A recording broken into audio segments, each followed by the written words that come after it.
Shalom, Bapak, Ibu, saudara-saudara yang diberkati oleh Tuhan.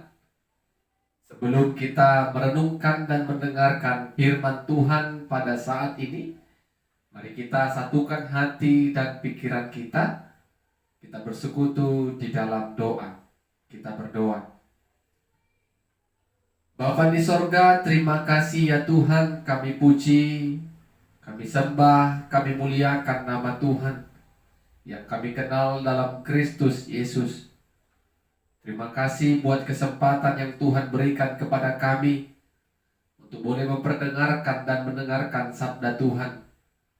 Berikan kepada kami hati yang mau mendengar, hati yang mau memahami, mengerti, hati juga yang mau melakukan firman Tuhan. Kuasai hati kami dengan kuasa Roh Kudus Tuhan. Dalam nama Yesus kami berdoa dan bersyukur. Amin.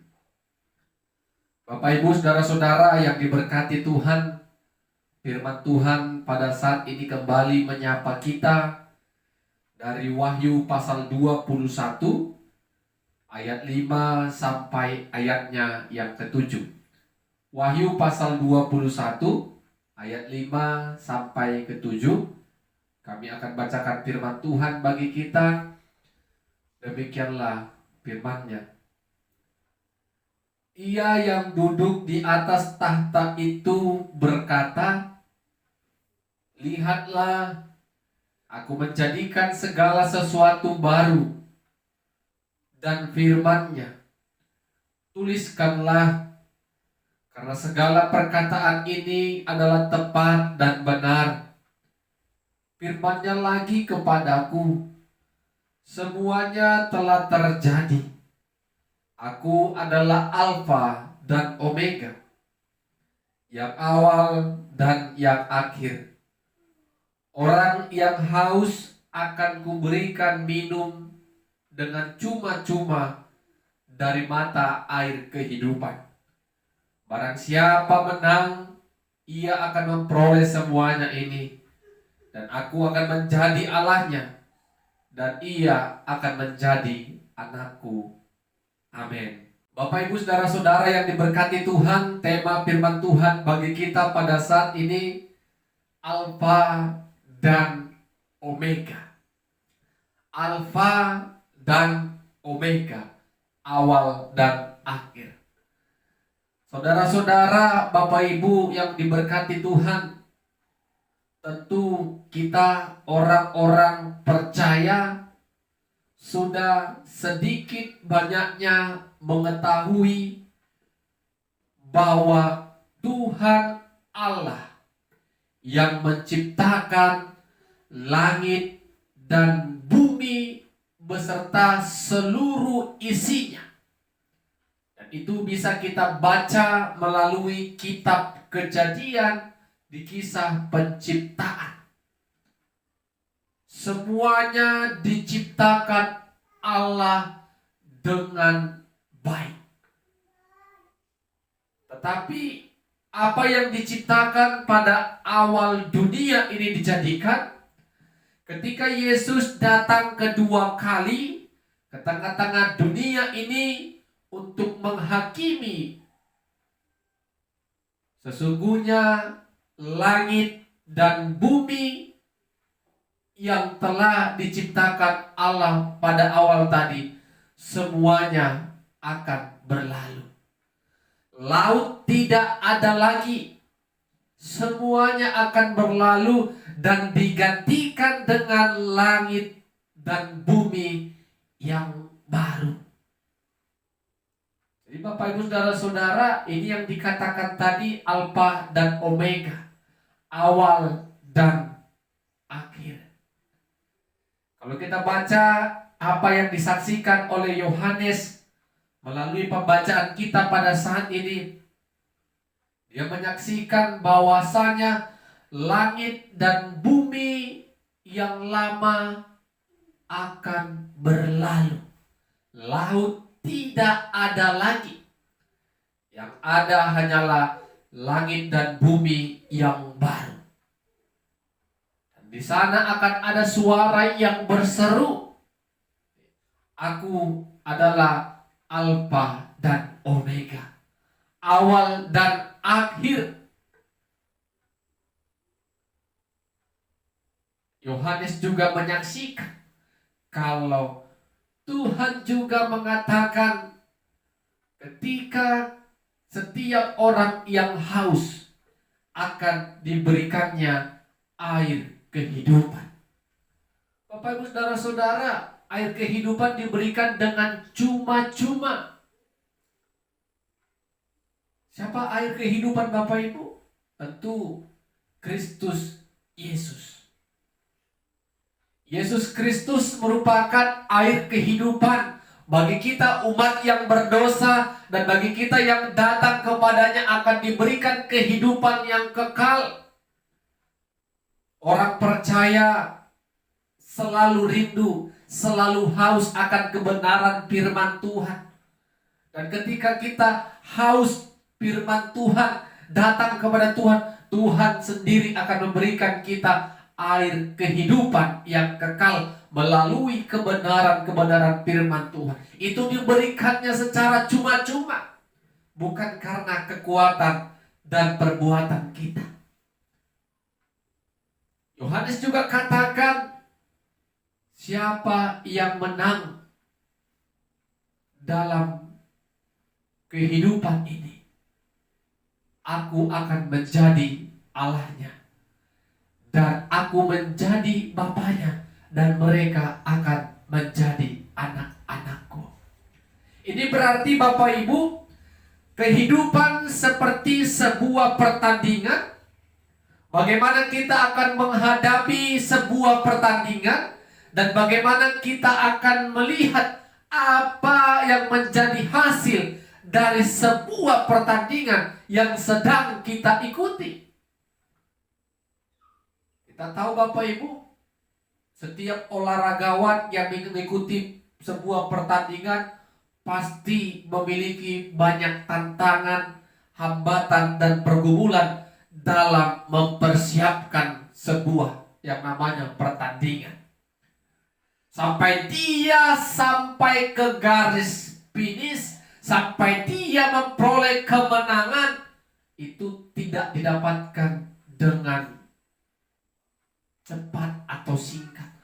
Banyak perjuangan, banyak tetesan keringat dan air mata mungkin untuk mencapai kesuksesan dan keberhasilan. Begitu juga dengan kita Bapak Ibu Saudara-saudara, hidup ini sebuah pertandingan. Apakah kita bisa memenangkan pertandingan itu dengan baik, mempertahankan iman percaya kita sampai akhir hidup kita, percaya tetap kepada Kristus Yesus sebagai Tuhan dan Juru Selamat kita yang hidup? Pasti di dalam pertandingan orang-orang percaya, sampai kita ke garis finish, garis akhir, banyak hambatan, tantangan, pergumulan, persoalan hidup yang kita hadapi. Mampukah kita untuk melewati itu semua?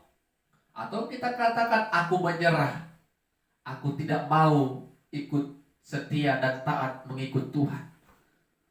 Apakah kita menyerah di tengah jalan?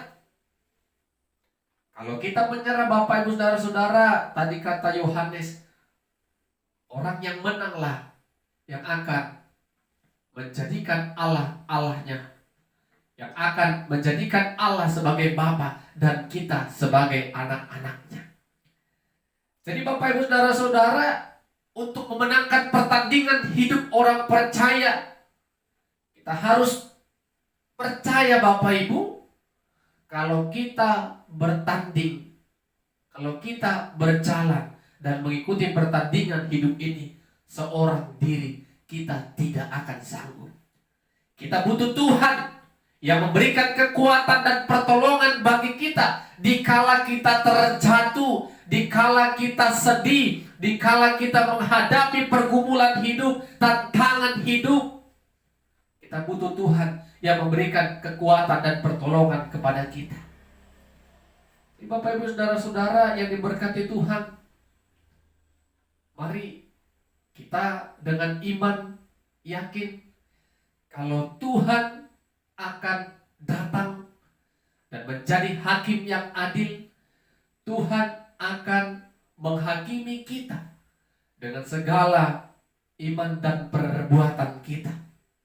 Dan kita yakin Bapak Ibu, kita tidak mau menjadi seorang Kristen yang menyerah di dalam sebuah pertandingan. Kita mau sampai ke garis akhir, maka kita akan bertambah sukacita. Allah yang kita sembah adalah Allah yang hidup. Kita sebagai anak dan Allah sebagai Bapa kita. Amin. Kita berdoa. Terima kasih, kami puji dan muliakan nama-Mu ya Tuhan. Kami bersyukur firman-Mu sudah kami perdengarkan dan dengarkan bersama-sama. Roh Kudus Tuhan tetap bekerja dan berkarya bagi setiap kami yang menikmati berkat firman-Mu. Dalam nama Yesus kami berdoa dan bersyukur. Amin. Shalom. Tuhan Yesus memberkati kita semua. Shalom. Bapak Ibu, saudara-saudara yang diberkati oleh Tuhan. Sebelum kita merenungkan kebenaran firman Tuhan pada saat ini, mari kita bersatu di dalam doa. Terima kasih, kami puji, kami sembah nama Tuhan. Kami sangat bersyukur atas kemurahan dan anugerah Tuhan dalam kehidupan kami. Tuhan selalu memberikan kami kesempatan untuk mendengarkan suara Tuhan melalui kebenaran firman Tuhan yang akan kami perdengarkan dan dengarkan bersama-sama. Tapi kami butuh pertolongan-Mu ya Tuhan pada saat ini. Roh Kudus Tuhan tetap menghampiri dan tercurah atas kami, sehingga kami boleh mengimani, mengerti dan memahami, bahkan melakukan firman Tuhan. Dalam nama Yesus kami berdoa dan bersyukur. Amin. Bapak Ibu saudara-saudara yang diberkati oleh Tuhan, firman Tuhan yang menyapa kita pada saat ini, Yohanes pasal 10 ayat pertama sampai 10. Dari Injil Yohanes pasal 10 ayat pertama sampai ayatnya yang ke-10. Kami akan bacakan firman Tuhan bagi kita. Demikianlah firman-Nya. Aku berkata kepadamu, sesungguhnya siapa yang masuk ke dalam kandang domba dengan tidak melalui pintu, tetapi dengan memanjat tembok, ia adalah seorang pencuri dan seorang perampok. Tetapi siapa yang masuk melalui pintu, ia adalah gembala domba. Untuk dia penjaga membuka pintu, dan domba-domba mendengarkan suaranya, dan ia memanggil domba-dombanya masing-masing menurut namanya, dan menuntunnya keluar. Jika semua dombanya dibawanya keluar, ia berjalan di depan mereka, dan domba-domba itu mengikuti dia, karena mereka mengenal suaranya. Tetapi seorang asing pasti tidak mereka ikuti, malah mereka lari daripadanya, karena suara orang-orang asing tidak mereka kenal. Itulah yang dikatakan Yesus dalam perumpamaan kepada mereka. Tetapi mereka tidak mengerti apa maksudnya ia berkata demikian kepada mereka. Maka kata Yesus sekali lagi, aku berkata kepadamu, sesungguhnya akulah pintu ke domba-domba itu. Semua orang yang datang sebelum aku adalah pencuri dan perampok, dan domba-domba itu tidak mendengarkan mereka. Akulah pintu, barang siapa masuk melalui aku, ia akan selamat, dan ia akan masuk dan keluar dan menemukan padang rumput. Pencuri datang hanya untuk mencuri dan membunuh dan membinasakan. Aku datang supaya mereka mempunyai hidup dan mempunyainya dalam segala kelimpahan. Amin. Bapak Ibu saudara-saudara yang diberkati Tuhan, tema firman Tuhan bagi kita pada saat ini, Tuhan adalah gembala yang baik. Tuhan adalah gembala yang baik. Pada umumnya tanpa seorang pemimpin, seorang yang bisa menjadi pemimpin bagi setiap orang, kita akan berjalan dengan tidak beraturan karena kita tidak mempunyai pemimpin. Kita akan menjadi orang yang suka-suka, tidak punya aturan hidup, ataupun tidak punya tujuan apa yang mau kita capai. Di dalam sebuah kelompok, di dalam sebuah persekutuan, dan bagi kita orang-orang percaya perlu yang namanya pemimpin. Pemimpin yang takut akan Tuhan.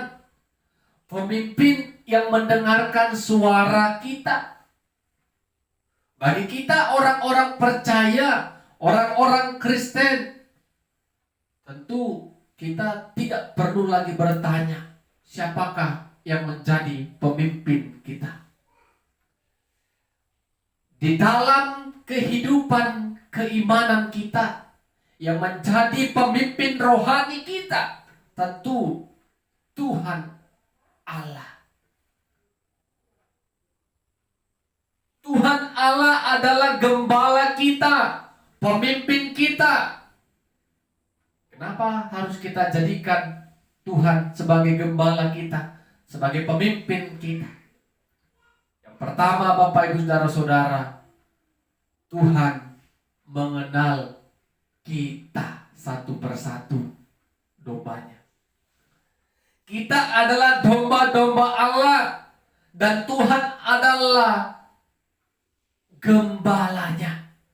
Dan Tuhan mengenal kita satu persatu.